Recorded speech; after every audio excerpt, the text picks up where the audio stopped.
कहते हैं कि दुनिया में मन सबसे ज़्यादा शक्तिशाली चीज़ होती है। अगर किसी चीज़ को तुम पूरे मन से चाह लो तो तुम उसे हासिल कर सकते हो। ये मैं नहीं कहती, ये सभी महापुरुषों का कहना है। लेकिन अगर ये सत्य है, सच है, तो जो हम अपने मन से चाहते हैं वह हमें हासिल क्यों नहीं होता है। अरे कोई भी इंसान अपने मन में दुख तो नहीं चाहेगा, लेकिन वह रहता तो दुखी ही है।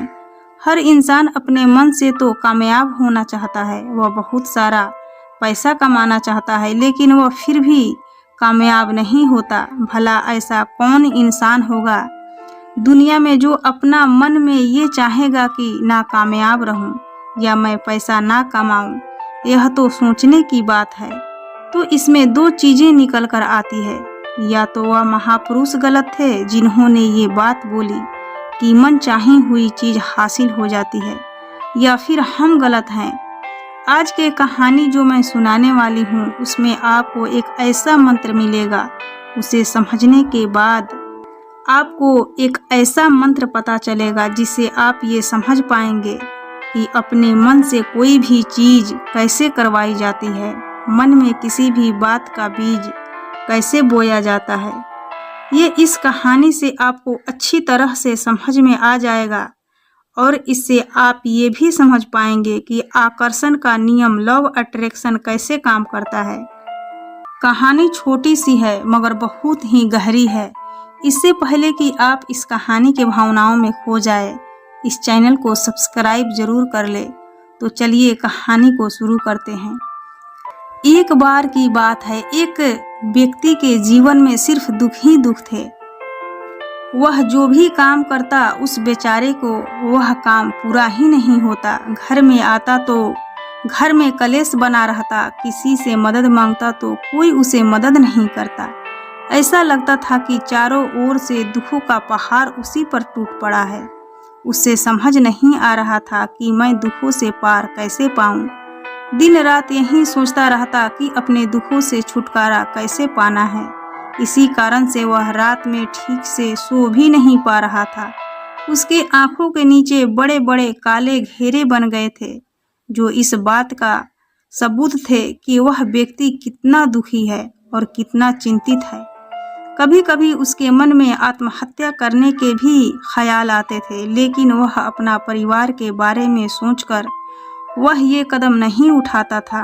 वह इतना दुखी हो गया कि उसने निर्णय किया कि वह इन दुखों से छुटकारा पाके रहेगा। इसके लिए चाहे उसे कितनी भी ज़्यादा मेहनत करनी पड़े, कुछ भी करना पड़े, चाहे अंगारों पे क्यों ना चलना पड़े, लेकिन इन दुखों से छुटकारा हासिल करके रहेगा।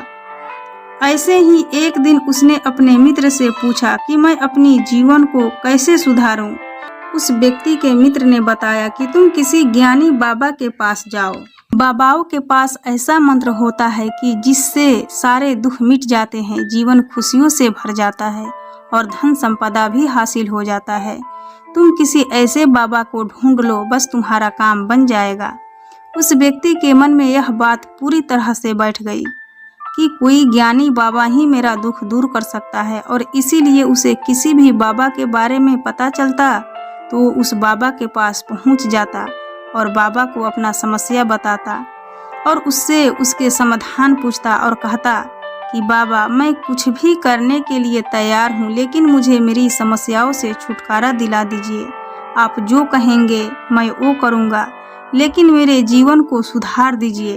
बाबा उसे कुछ टोने टोटके करने के लिए बता देते थे और बदले में दान दक्षिणा ले लेते थे कि ये टोना टोटका करने के बाद तुम्हारे घर में सुख शांति बनी रहेगी। बस टोटके को पूरी विधि के साथ करना। वह व्यक्ति घर आकर पूरे विधि के साथ उस टोटके को करने लगा। बहुत टोने टोटके करने के बाद भी उसके जीवन में कोई बदलाव नहीं आया। उसके विपरीत उसके जीवन में और भी ज्यादा दुख हो गया। जो भी बाबा उसे टोना टोटका देता था वह बदले में उससे दान दक्षिणा लेता था, जिससे उसका धन धीरे धीरे खत्म हो रहा था। इससे उसके जीवन में और ज्यादा दुख बढ़ गई। तब उसे लगा कि बाबाओं के पास जाने से तो मेरे जीवन में दुख कम होने के बजाय और भी बढ़ते ही जा रहे हैं। तो मुझे क्या करना चाहिए, बाबाओं के पास जाऊं या ना जाऊं? फिर एक दिन एक आदमी ने बताया कि तुम अपने घर में किसी पंडित को बुलाकर हवन करवाओ। हवन हो जाएगा तो घर शुद्ध हो जाएगा। कोई भी बुरी ऊर्जा होगी घर में तो वह बाहर चली जाएगी। किसी पंडित को बुलाकर पूरी विधि विधान से मंत्रों उच्चारण कराओ और हवन कराओ, जिससे घर में सुख शांति आए। उस आदमी के मन में यह बात पूरी तरह से बैठ गई। उसने एक पंडित को बुलाकर अपने घर में हवन करवा दिया। हवन अच्छी तरह से संपन्न हो गया। बदले में पंडित जी ने भी अच्छी दान दक्षिणा ली और उसके बाद वह वहां से विदा हो गया। लेकिन कुछ दिनों के बाद उस व्यक्ति को महसूस हुआ कि उसके जीवन में अभी भी कोई बदलाव नहीं आया है। अब वह व्यक्ति पूरी तरह से दुखी हो गया और ज्यादा परेशान हो गया। अब तो इसे लगने लगा था कि मेरे जीवन से दुख कभी खत्म ही नहीं होंगे, और यही सोच सोच कर उस आदमी के बुरा हाल हो गया था। फिर एक दिन उसे अपने मित्र से एक ऐसे बाबा के बारे में पता चला जो समाधान बताने के लिए कोई दान दक्षिणा नहीं लेता था। उस व्यक्ति को लगा कि ये बाबा दूसरे बाबाओं के तरह नहीं हो सकता, क्योंकि यह दान दक्षिणा नहीं लेता, और अगर दान दक्षिणा नहीं लेता तो यह सच में कोई सिद्ध बाबा होगा। और यही सोचकर वह व्यक्ति उस बाबा के पास पहुंच जाता है। जब वह व्यक्ति वहां पर पहुंचता है तो वह बाबा ध्यान में बैठे हुए थे। यह देखकर वो आदमी वहीं पर चुपचाप बैठकर ध्यान से बाहर आने का उनका प्रतीक्षा करने लगा। थोड़ी देर बाद बाबा ने अपनी आंखें खोली तो सामने एक दुखी और परेशान युवक को बैठे देखा। वह उस व्यक्ति के आंखों के नीचे काले घेरे को देखकर समझ गया कि ये आदमी अपने जीवन से कितना परेशान है। उसे संबोधित करते हुए बाबा ने पूछा कि बच्चा, तुम क्या चाहते हो? बाबा के पास क्या लेने आए हो? उस आदमी ने कहा कि बाबा, मैं अपनी जीवन से बहुत परेशान हूँ। मैंने इन दुखों को दूर करने के लिए बहुत सारे रास्ते अपनाए, हर एक वह तरकीब अपना कर देखे जो किसी बाबा ने मुझे बताए, हर वो काम किया जो किसी भी इंसान ने मुझे करने के लिए कहा, लेकिन मेरे जीवन के दुखों में कोई कमी नहीं आई। बाबा, इसके विपरीत मेरे जीवन के दुखों में और बढ़ोतरी हो गई। मुझे समझ में नहीं आ रहा है कि मैं क्या करूं। कभी कभी तो मैं आत्महत्या करने को सोचता हूं, लेकिन अपने परिवार के बारे में सोचकर मैं ये कदम नहीं उठा पाता। मैंने आपके बारे में बहुत सुना है बाबा, और मैं बहुत उम्मीद के साथ आपके पास आया हूँ। कृपा करके आप मुझे कोई ऐसा मार्ग बताएं जिससे मुझे अपने दुखों से छुटकारा मिल जाए। मैं अपने दुखों से छुटकारा पाने के लिए कुछ भी करने के लिए तैयार हूँ। आप मुझे कोई भी रास्ता बताएं, चाहे वह रास्ता कितना भी कठिन क्यों ना हो, मैं उसको पार करके रहूँगा। बाबा ने महसूस किया कि आदमी सच में बहुत परेशान है। बाबा ने उसकी बात सुनकर कहा कि बच्चा, दुखों को दूर करने के लिए मंत्र ऐसे ही नहीं मिलते। मंत्र पाने के लिए कुछ करना पड़ता है। तुम कुछ कर सकते हो। ये सुनकर पहले तो उस आदमी ने सोचा कि ये बाबा भी मुझसे दान दक्षिणा ही मांगेंगे, लेकिन और कोई रास्ता ना पाकर उस आदमी ने कहा कि बाबा, आपको जितनी भी दान दक्षिणा चाहिए मैं देने के लिए तैयार हूँ, लेकिन आपका मंत्र सच्चा होना चाहिए, वो पूरा होना चाहिए, उसका फल मुझे मिलना चाहिए। उसके बाद आप जो भी दान दक्षिणा लेना चाहते हो वो मैं आपको दे दूंगा। बाबा ने कहा कि दान दक्षिणा तो बहुत छोटी सी चीज है, मुझे वो नहीं चाहिए।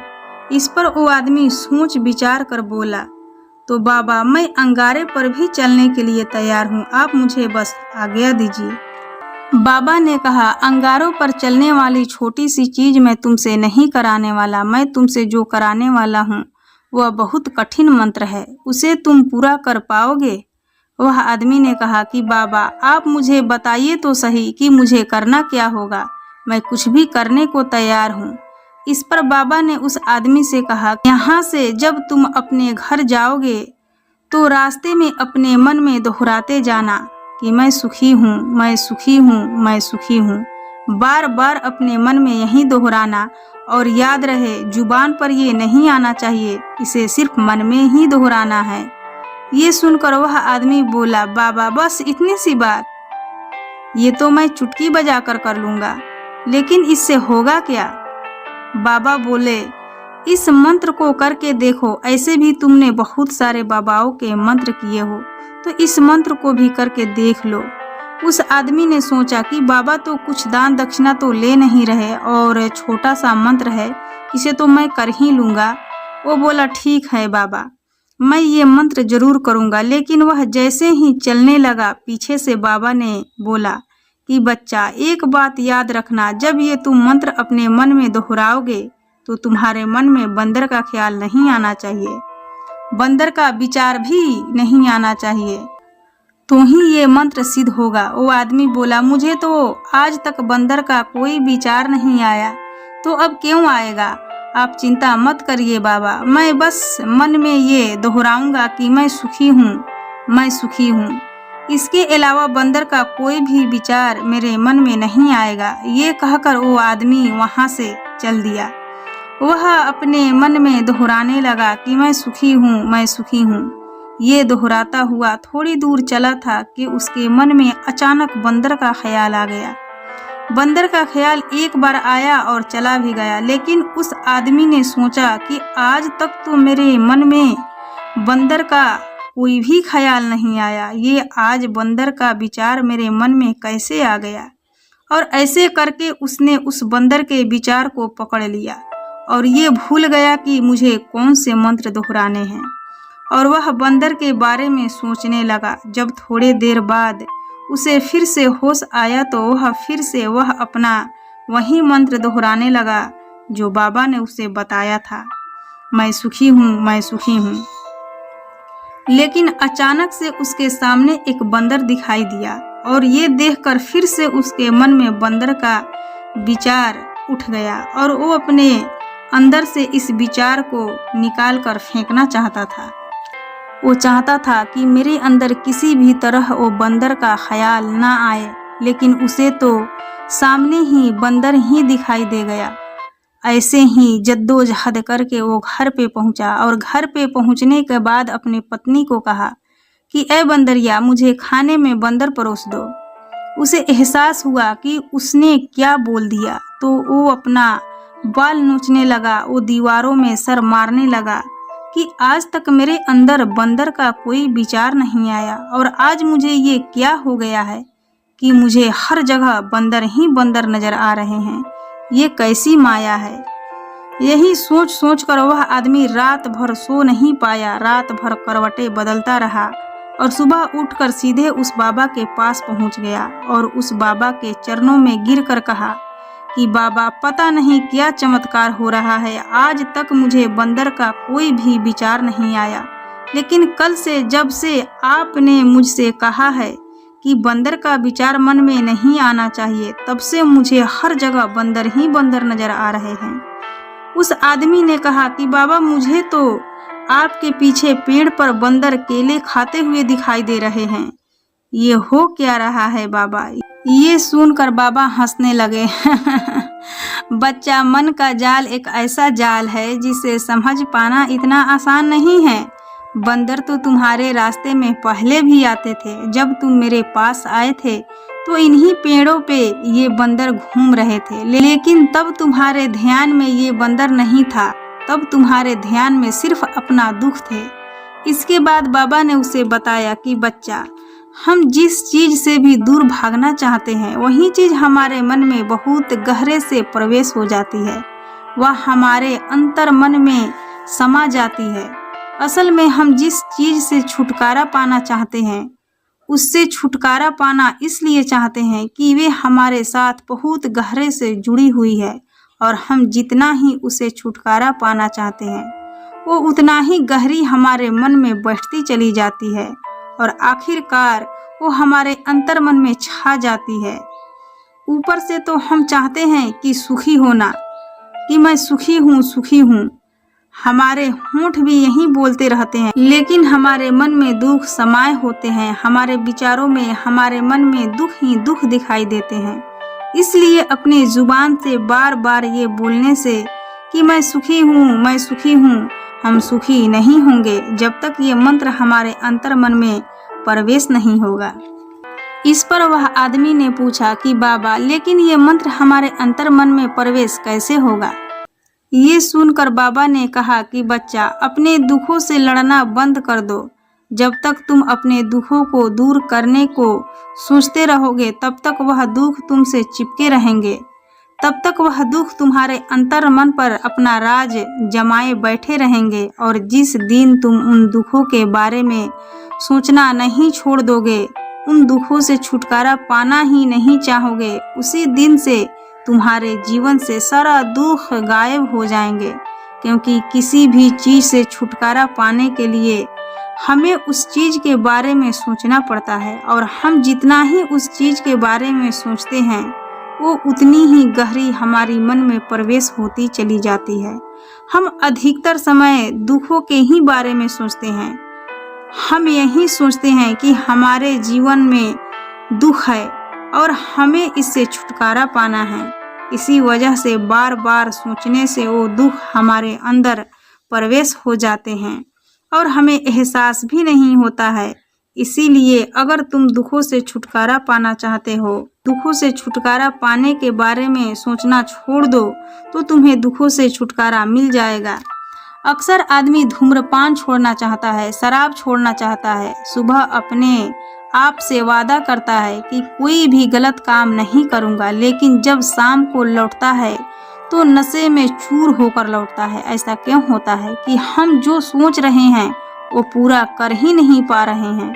असल में हम वो चीज़ को बहुत ज़्यादा महत्व दे रहे हैं, उस चीज़ को बहुत ज़्यादा अहमियत दे रहे हैं। जब भी हम उस चीज़ को छोड़ने के बारे में सोचते हैं तो उसकी विशेषता और ज़्यादा बढ़ा देते हैं। हमारा मन उस चीज़ के बारे में जितना ज़्यादा सोचेगा, शराब या धूम्रपान छोड़ने के बारे में ज़्यादा सोचेगा, हमारा मन उतना ही उस चीज़ के पीछे ज़्यादा भागेगा। हमें उस चीज़ से लड़ना नहीं है, बल्कि बिना सोचे गुजर जाना है। और अगर हम इस मंत्र को समझ लेते हैं तो हम अपने जीवन में जो भी कुछ पाना चाहते हैं उसे अपने अंतर मन में डाल सकते हैं। और एक बार वो लक्ष्य हमारे अंतर मन में बैठ जाता है तो सफलता पाने में कोई समस्या नहीं आती है, कोई दिक्कत नहीं आती है। तो दोस्तों, ये कहानी आपको कैसी लगी कृपया हमें कमेंट बॉक्स में कमेंट करके ज़रूर बताएं, और साथ ही अच्छी लगी होगी तो अपने दोस्तों के साथ ज़रूर शेयर करें ताकि और लोगों को भी ये शिक्षाप्रद कहानी सुनने को मिल सके।